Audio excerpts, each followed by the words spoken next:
এবং যারা যারা পেশাদার খেলোয়াড় তাদের কিন্তু জীবিকা নির্বাহ করে এই খেলা। এই খেলাটাকে আমাদের প্রত্যেকের খুব গুরুত্ব দিয়ে দেখা উচিত, করা উচিত।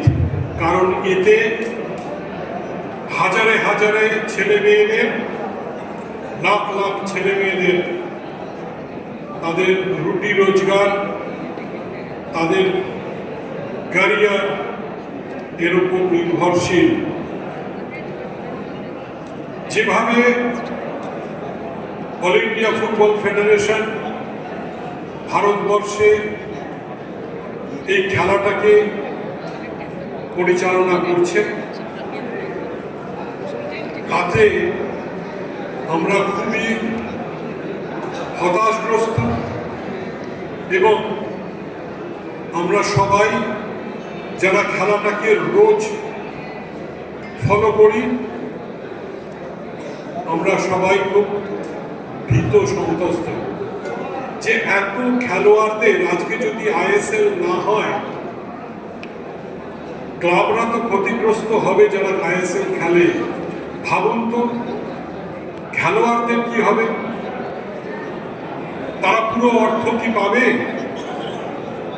তারা কটা ম্যাচ খেলতে পারবে তাহলে এই বছর? তাদের ফর্মটা কি হবে? তাদের ফুটবলটা ক্ষতিগ্রস্ত হবে না? এখানে তো অনেক নামি দামি ভারত বরেণ্য খেলোয়াড়রা উপস্থিত আছেন। তারা নিশ্চয়ই বুঝতে পারছেন যে যদি যাদের উপর দায়িত্ব ভারতবর্ষের ফুটবলের, রাজ্য ফুটবলের, তারা যদি ঠিক রকম ভাবে ফুটবলের পরিচালনা না করে, ফুটবলটাকে ঠিকভাবে সংগঠন না করে, প্রশাসনটা যদি ঢিলে ঢালা হয়ে যায়, ক্ষতিগ্রস্ত কিন্তু তারা হবে না, ক্ষতিগ্রস্ত হবে খেলোয়াড়রা, যারা main stakeholder of the game, যারা ফুটবলটা পা দিয়ে খেলে, যারা খেলা শেখায়, যারা খেলা পরিচালনা করে, রেফারিরা, এরা সবাই ক্ষতিগ্রস্ত হবে।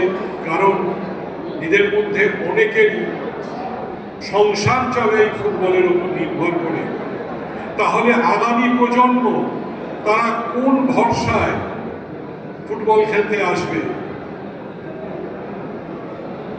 আজকে ভারতবর্ষের যে র্যাঙ্কিং, ভারতবর্ষ তার সবচেয়ে বড় টুর্নামেন্ট আইএসএল, তার বিপণন যে রাইটস, মার্কেটিং রাইটস,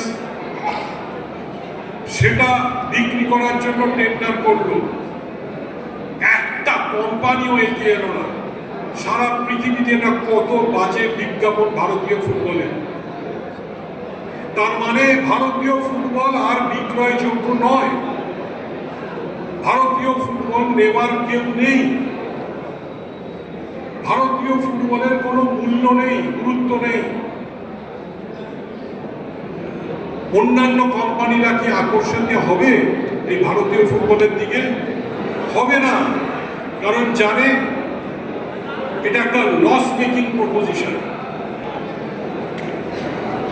একে তো ভারতীয় ফুটবলের বাণিজ্যকরণ হচ্ছেই না, খুব ধীরে ধীরে হচ্ছে। তাতে যদি এরকম ধ্বংস হয় বাণিজ্যকরণ প্রথা, তাহলে কেউ এগিয়ে আসবে না টাকা নিয়ে, সবাই নিরুৎসাহ হয়ে যাবে। ওই যে